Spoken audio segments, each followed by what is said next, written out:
हैं।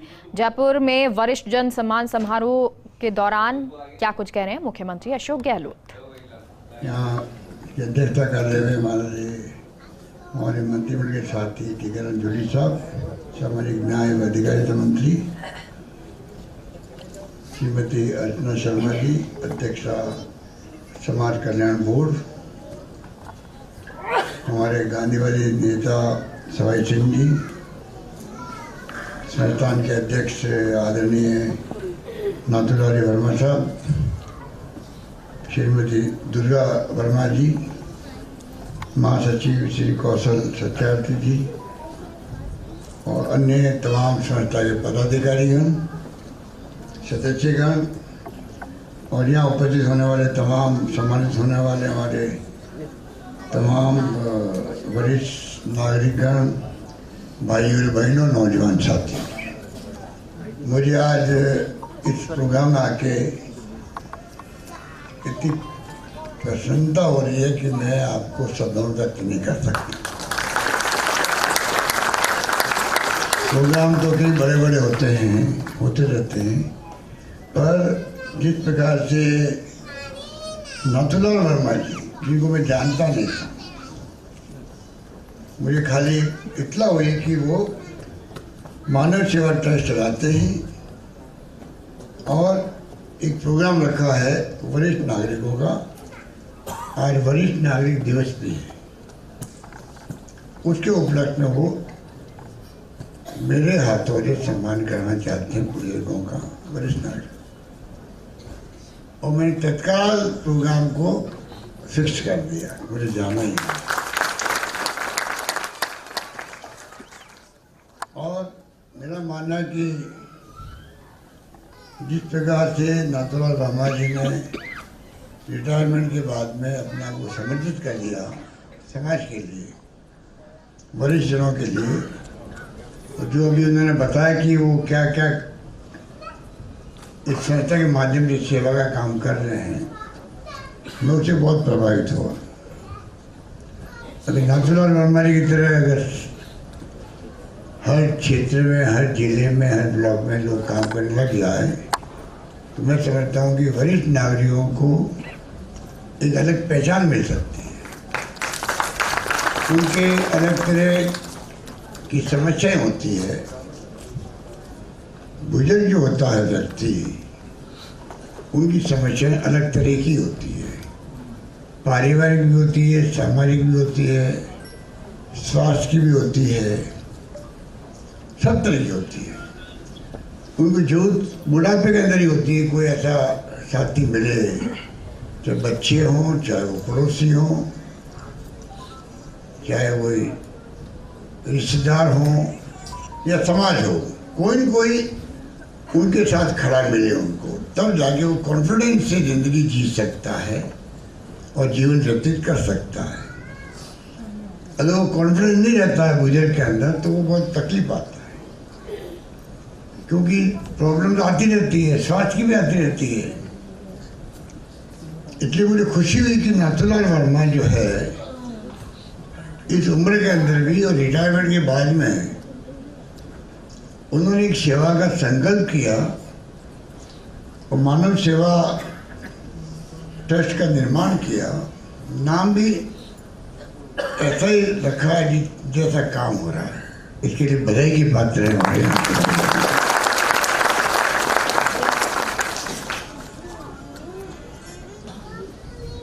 Social security बहुत आवश्यक है जीवन के अंदर। दुनिया के मुल्क जो विकसित है, अमेरिका, इंग्लैंड, जर्मनी, जापान, वहाँ ये सोशल सिक्योरिटी मिलती है हर नागरिक को। हर नागरिक को जिंदा रहने का अधिकार है, जीवन का अधिकार है। ये हमारी संविधान जो कहता है डॉक्टर अम्बेडकर का बनाया हुआ, उसी ढंग से दुनिया भर के अंदर हर व्यक्ति जो आया जन्म लेके उसको जीने का अधिकार है। और जैसे आवश्यकता बढ़ती है उसी प्रकार से सरकार की ड्यूटी है कि उसको सुरक्षा प्रदान करे, सामाजिक सुरक्षा प्रदान करे। वो जीवन बिता सके, परिवार चला सके। तो दुनिया के मुल्कों में वीकली पैसा मिलता उनको, और वो उसी ढंग से जीवन बिताते हैं। एक मजदूर होता है, मजदूर। ये बिल्डिंग आप देख रहे हो, ये बिल्डिंग हम बैठे हैं, इसमें मशीनें काम आई होगी, पर साथ में मजदूर भी लगा तब जाके बिल्डिंग खड़ी हो पाए, खाली मशीनों से नहीं बनती है। वो मजदूर जब सही साथ नहीं देता उसका, 50, 55, 60, उसके बाद में वो, आप सोच सकते हो कि अगर ना उसकी पेंशन होती है, ना उसके बाद में इतना धन इकट्ठा होता है कि वो जिंदगी खुद की, अपने परिवार की चला सके, तो उस पर क्या बीतती है आप सोच सकते हो। वो चिंता से घिरा रहता है हर वक्त में। तो सरकार से किस काम की? सरकार का कर्तव्य है कि वो एहसान नहीं है उनके ऊपर, सरकारों का कर्तव्य है कि वो उसकी सोशल सिक्योरिटी करे, आराम जीवन जी सके वो व्यक्ति। हम लोग करीब, भाई मैं चुप कर दो भाई, क्योंकि चुप करो, बात नहीं करे। हम लोगों ने करीब 1 करोड़ 90 लाख से बढ़ के 96 लाख हो गए, लगभग 1 करोड़ लोगों को हम लोग, जो देश में कहीं नहीं होगा, उसमें अधिकांश बुजुर्ग हैं, उनको हम लोग पेंशन दे रहे हैं। पहले 27 लाख थी सिर्फ, पिछली बार जब मुख्यमंत्री था, क्योंकि उसमें कई शर्तें लगी हुई थी, सब शर्तें उन्हें हटा दी। पहले की जो पेंशन मिल रही होती, और बेटा अगर 18 साल का हो गया तो पेंशन बंद हो जाती थी, सब शर्तें हटा दी। एक साल में 60 लाख तक हमारे आंकड़ा पहुंच गया, और वो 90 लाख जाना हो गया। विधवाएं भी उसके अंदर है, एकल नारी भी है, निषक जन भी है, और हम बहुत ही 750 रुपये देते हैं, 1000 रुपये देते हैं, एज के साथ में देते रहते हैं। मैंने भारत सरकार से मांग करी, प्रधानमंत्री जी से, आपकी नीति में बदलाव करो। प्रधानमंत्री मोदी जी को मैंने कहा है, लिख के भेजा कि भारत सरकार कोई 15-20 साल से ही 200 रुपये देती है, 300 रुपये देती है, 400 देती होगी। तो आप सोच सकते हो इस महंगाई के ज़माने में 200, 300, 400 क्या मायने रखते हैं। हम 1000 रुपये देते तो हम मानते हैं वो कम है।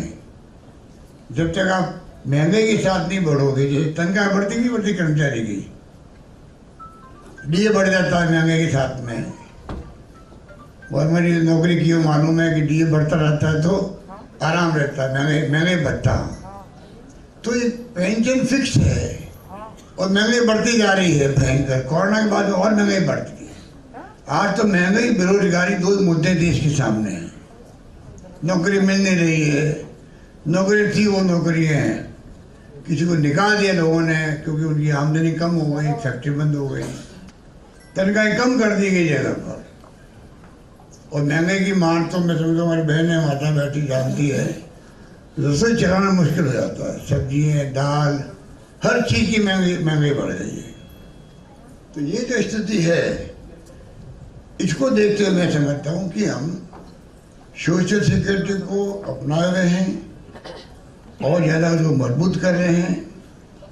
उसी रूप में हम लोग राजस्थान के अंदर जो फैसले सरकार ने किए हैं उनकी तारीफ बहुत ज़्यादा सब जगह हो रही है कि किस प्रकार से हम लोग सेवा का काम कर सकते हैं। मानव सेवा नाम भी इन्होंने मानव सेवा ट्रस्ट लिख दिया। मैं तो चाहूँगा हमारे नाथूलाल वर्मा जी से कि मुझे भी परमानेंट सदस्य बना दें मानव सेवा ट्रस्ट का।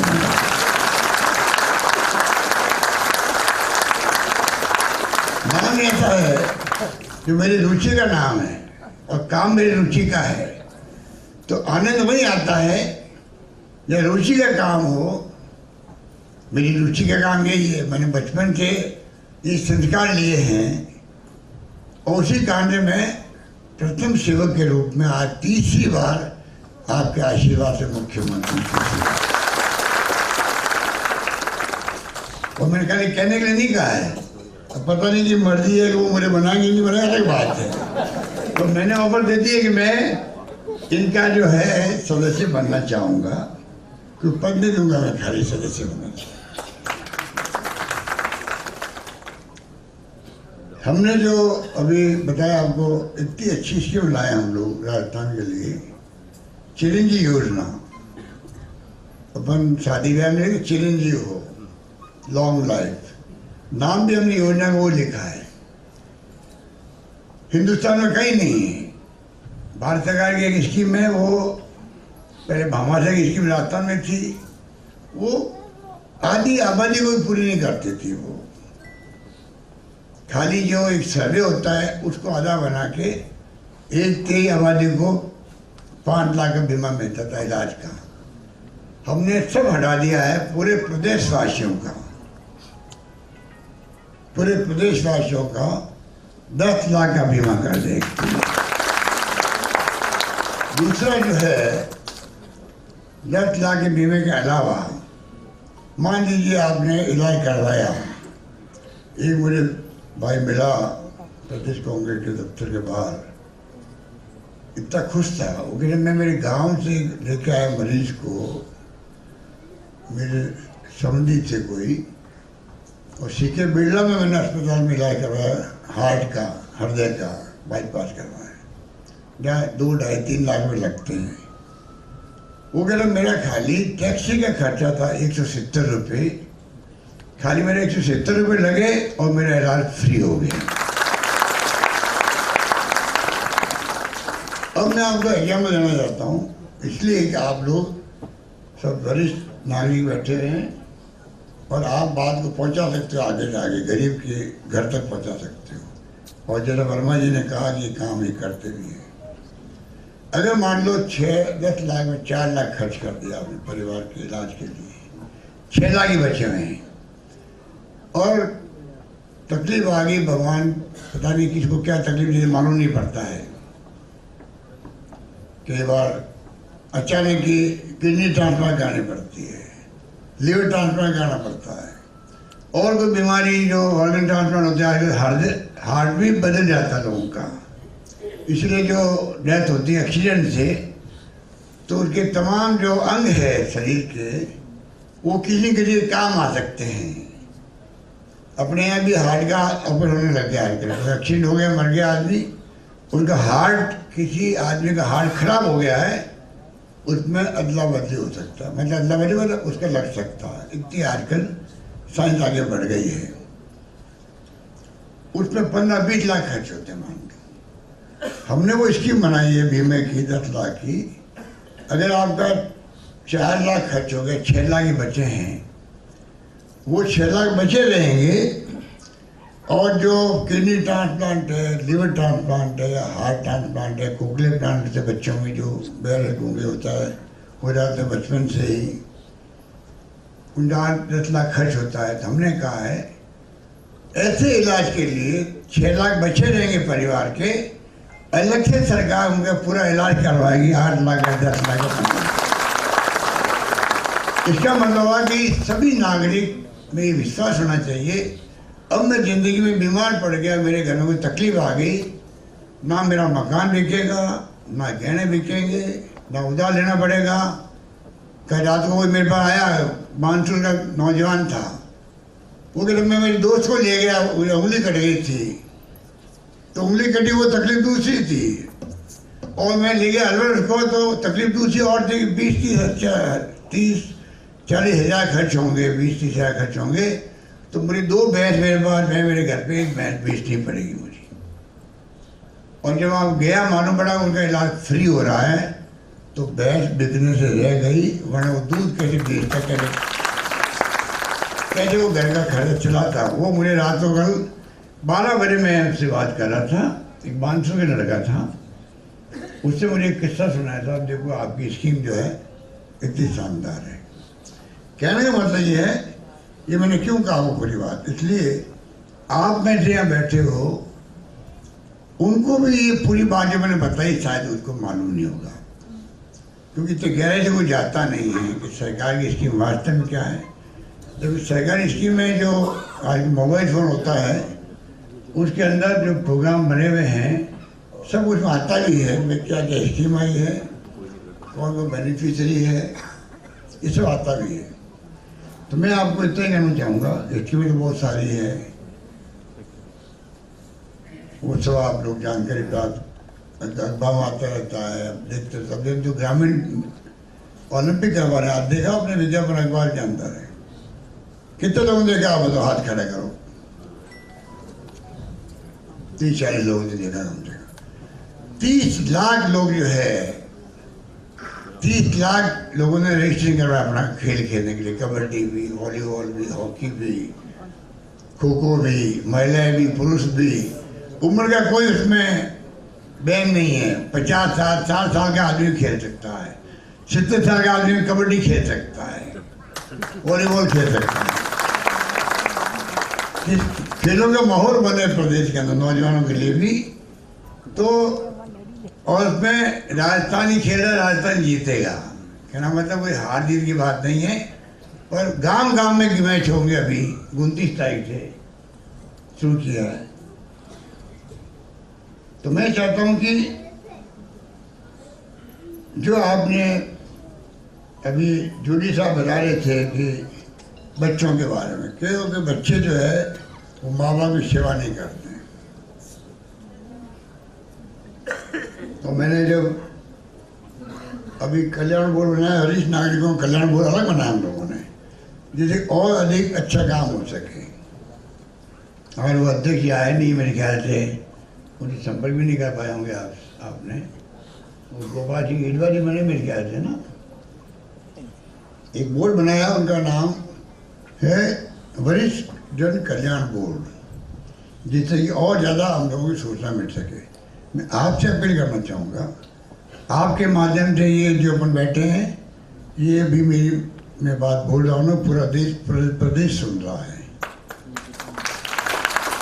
तो मोबाइल का ज़माना है, इंटरनेट का ज़माना है, तो ये देश नहीं सुन रहा है, प्रदेश नहीं सुन रहा, देश सुन रहा, दुनिया सुन सकती है या सुन रही होगी, जो सुनने वाला चाहते हैं वो। उन सबको मैं कहना चाहूँगा कि ये जो कानून हमने बनाया था, उसके अंदर जो है, इस कानून में माँ बाप की सेवा करना आवश्यक है। कई ऐसे परिवार में देखता हूँ जहाँ वो सेवा नहीं करते हैं। उसके लिए कानून में प्रावधान भी है। पर देखिए, माँ बाप भी होते हैं। तो ये टीकाराम जूली कह रहे थे कि माँ बच्चे को जन्म देती है अपने खून से, और जब वो बड़ा होता है और माँ बाप बूढ़े हो जाते हैं, तो कई बच्चे कई कारण होते हैं वो सेवा नहीं कर पाते। तो हमने उनको पाबंद किया है कि आपको सेवा करनी पड़ेगी, और नहीं करोगे तो आपको सजा हो सकती है। अब आप बताइए, सजा हो सकती है और 10,000 रुपये तक उसको देना पड़ेगा माँ बाप को, तनख्वाह के हिसाब से। अगर तनख्वाह ज़्यादा मिलती है माँ बाप की उस ढंग का इस तरह, तो आपको 10,000 से ज़्यादा भी देने पड़ सकते हैं। वो तय जो है, वो जो कोड बना हुआ है, वो गुजारा भत्ता देने का, उसमें देना पड़ेगा, और नहीं तो 6 महीने सजा हो जाएगी। नंबर 1। नंबर 2, अगर आपने कमाया खुद का और आपने वो नाम कर दिया बेटे का, प्रॉपर्टी कर दी नाम मान दो, और वो प्रॉपर्टी लेके बैठ गया बेटा, फिर भी सेवा नहीं कर रहा है, तो प्रॉपर्टी वापस आप ले सकते हो। ये कानून का प्रावधान है। दादा की प्रॉपर्टी में हिस्सा होता है पोते का, वो नहीं ले सकते आप। आपकी कमाई प्रॉपर्टी है, आपके पिताजी की कमाई है, उस पर नहीं ले पाओगे, पर आपकी कमाई प्रॉपर्टी है, वो अगर आप दिए, वो सेवा नहीं करते, आप ले सकते हो। तो मुझे पता है कि हमारे ऐसे संस्कार हैं कि माँ बाप जो होते हैं वो तकलीफ पालेंगे, पर बेटे को कोई तकलीफ नहीं होनी चाहिए, ये उसकी भावना होती है। एक बार मैं आ रहा था जोधपुर के अंदर, दीपावली का दिन था और मैं जाता हूँ, मेरे पिताजी की जो स्वर्गवास हुआ था दीपावली दिन ही हुआ था, तो मैं कुछ आश्रम जाता हूँ वहाँ पर सेवा करने के लिए। मैं वहाँ से आ रहा था, रास्ते मुझे हाथ दे के रोका एक बुजुर्ग ने, बहुत बूढ़ा आदमी थे। मैंने कहा भाई बताओ क्या बात है बाबा, मैं गाड़ी से उतर गया। कह रहा मेरे बेटे वो मेरा सेवा नहीं करते, मैं तंग करते हैं, जो बातें बोलने लगे। तो मैं कहा ठीक है, एक काम करो, वो मैं व्यवस्था कर दूंगा, उनको आपको सेवा भी करेंगे, आपको गुजारा भत्ता भी देंगे, आपको रिपोर्ट पुलिस में करवानी पड़ेगा। नहीं साहब वो मैं नहीं करवा वाला। आप बताइए कि वो बेटे को जो है जेल नहीं होनी चाहिए, वो तकलीफ वो नहीं देख सकता बेचारा, तकलीफ पालेगा कि नहीं, वो मैं नहीं करूँगा साहब, वो मैं नहीं करूँगा। रोक रहा मुझे, तकलीफ पा रहा है, सब कुछ कह रहा है, कानून है उसके पक्ष में, पर उसको कुछ आता नहीं है। तो ये हमारी समाज की सदियों से चली आ रही परंपरा बहुत शानदार है। हमारा देश जो है, हमारा प्रदेश की मान संस्कृति संस्कार परंपरा ऐसी है। पहले फैमिली जो है जॉइंट होती थी, अब धीरे धीरे अलग फैमिली रहने लग गई, अमेरिका की तरह। तो संस्कार हमारा वही रहना चाहिए, मैं इस मौके पर कहना चाहूँगा आपको। और बाकी तो जितना कहें तो कम है। अभी इन्होंने कहा रेलवे का जो छूट मिलती थी बुजुर्गों को, वो तो वास्तव में बड़ी मार्मिक बात है। मैंने भी, मेरा जो लिखता हूँ मैं सोशल मीडिया में, मैंने उसकी आलोचना करी थी कि ये भारत सरकार ने गलत कदम उठाया है। कितने बुजुर्ग जाते हैं ट्रेनों के अंदर, उनको मानो 30% या 40% मिलता होगा, उसको बंद करने क्या तुक है। बढ़ावे तो वाहवाही होती है, 30 या 50 कर देते समझ में आता है, पर आपने 30% या कितना मुझे याद नहीं है, वो भी आपने खत्म कर दिया रेलवे में कंसेशन। राजस्थान में हम लोग महिलाओं को 30% कंसेशन देते हैं, महिलाओं को जो जाती है बसों में, तो 30% कंसेशन राजस्थान में हम लोग देते हैं। और रक्षाबंधन पे भी, भाई दूज पे भी हम फ्री बस यात्रा करवाते हैं महिलाओं को। हमने प्रयास किया कि सोशल सिक्योरिटी में हम लोग और आगे बढ़ें। तो यही बात करता हूँ, मुझे खुशी है कि मैं आज यहाँ पर आपके बीच में आ सका। और जिस प्रकार आप बैठे हुए हो ऊपर नीचे, लगता है कि आपका जुड़ाव जो है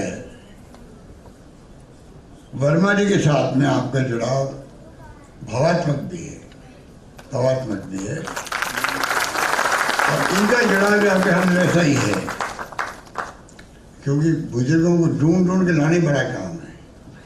तो ये क्योंकि लगातार सेवा करते हैं, इनको हर घर की पहचान है, जानकारी है, इसलिए ये इकट्ठे करने में कामयाब भी हुए हैं। ये दिल की बात है। तो मुझे खुशी है कि मैं इस प्रोग्राम में आया, आप सबसे मिलना हुआ। बाकी बातें तो हम लोग अखबार में पढ़ते हैं, हम लोग क्या बोलते रहते हैं देश के बारे में, देश में कानून का राज रहना चाहिए, हम चाहते हैं। अम्बेडकर साहब का संविधान बनाया हुआ है, वो संविधान के आधार पर देश चले, लोकतंत्र कायम रहे, तब जाके महत्व रहेगा हम लोगों का, क्योंकि माई बाप आप होते हो। सरकारें बनती है, एमएलए, एमपी, मुख्यमंत्री, प्रधानमंत्री बनते तो आपके आशीर्वाद से बनते हैं। अगर संविधान की दर्जा उड़ जाएगी, लोग तो कमजोर हो जाएगा, फिर कैसे वो महत्व क्या रहेगा इंसान का, उनका मान सम्मान नहीं होगा, कौन पूछेगा उनको, फिर कानून नहीं रहेगा तो व्यवस्था कैसे रहेगी। तो स्थिति बड़ी, जो स्थिति है उस पर हम लोग बराबर आगे करते थे प्रधानमंत्री जी को भी, कि आप खुद अपील करो देशवासियों को कि मैं चाहता हूँ देश में शांति, भाईचारा, सद्भावना, प्रेम, मोहब्बत रहे, और हिंसा को मैं बर्दाश्त नहीं करूँगा। क्योंकि धर्म के नाम पर, जाति के नाम पर राजनीति बड़ी आसान होती है। आप सबको साथ लेके चलो, दलित भी, पिछड़े भी, जनरल कास्ट के भी, शेड्यूल कास्ट के भी, सभी हिंदू, मुस्लिम, सिख, ईसाई, फारसी, जैन, तब जाके देश आज यहाँ तक पहुँचा है। आज़ादी के पहले अगर जो उसमें आप लोग बैठे हुए हो, बुजुर्ग लोग, 47 में क्या था, देश क्या था, प्रदेश क्या था, जयपुर क्या था, आज कहाँ पहुँच गए बताइए आप। अब ये हॉल इतना शानदार बना हुआ है। 47 में तो बिजली भी नहीं थी। बिजली राजा महाराजाओं के खाली महलों में वो भी टिमटिमाती थी खाली, वहाँ जनरेटर से। कहाँ बिजली थी? बिजली लोग समझते नहीं थे। तो हम लोगों ने बहुत प्रगति करी है, बहुत उन्नति करी है, हमें गर्व होना चाहिए। और अभी अमृत महोत्सव चल रहा है। 75 साल हो गए देश को आज़ाद हो गए। पिछले साल में पहले प्रधानमंत्री पंडित नेहरू थे, बाद में शास्त्री जी बने, फिर इंदिरा गांधी जी बनी, फिर राजीव गांधी जी बने, नरसिम्हा जी बने, बनते गए, बदलते गए। कई बार मुरारी भाई देसाई बन गए, देवगौड़ा जी बन गए, गुजराल साहब बन गए, वाजपेयी जी बन गए, मनमोहन सिंह बने ही हैं आपके सामने। तो सबने अपना अपना कंट्रीब्यूट किया देश के लिए। ये भावना होनी चाहिए, तब जाके अमृत महोत्सव जो है वो नई पीढ़ी को समर्पित होगा। उनमें गर्व होगा कि हाँ, हमारे नेताओं ने, हमारे महापुरुषों ने देश को आज़ाद करवाया, फांसी के फंदे में चढ़ गए।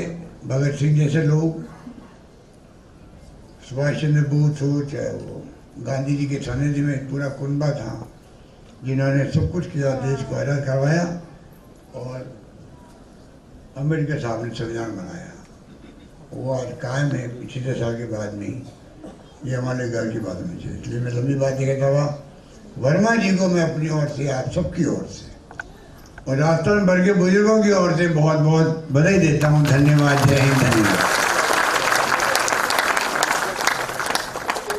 अशोक गहलोत को आप सुन रहे थे। उन्होंने कहा महंगाई और बेरोजगारी देश के सामने बड़े मुद्दे। महंगाई की वजह से घर चलाना मुश्किल हो गया है। मानव सेवा ही हमारा संकल्प है, मुख्यमंत्री अशोक गहलोत ने कहा। उन्होंने कहा मुझे परमानेंट सदस्य माने मानव सेवा संस्थान का पूरे प्रदेशवासियों का 10 लाख का बीमा करवा दिया है। नागरिकों में सरकार के प्रति विश्वास होना चाहिए और मानव सेवा मेरी रुचि का काम है। हम चिरंजीवी योजना लेकर आए, नाम ही ऐसा है, लॉन्ग लाइफ।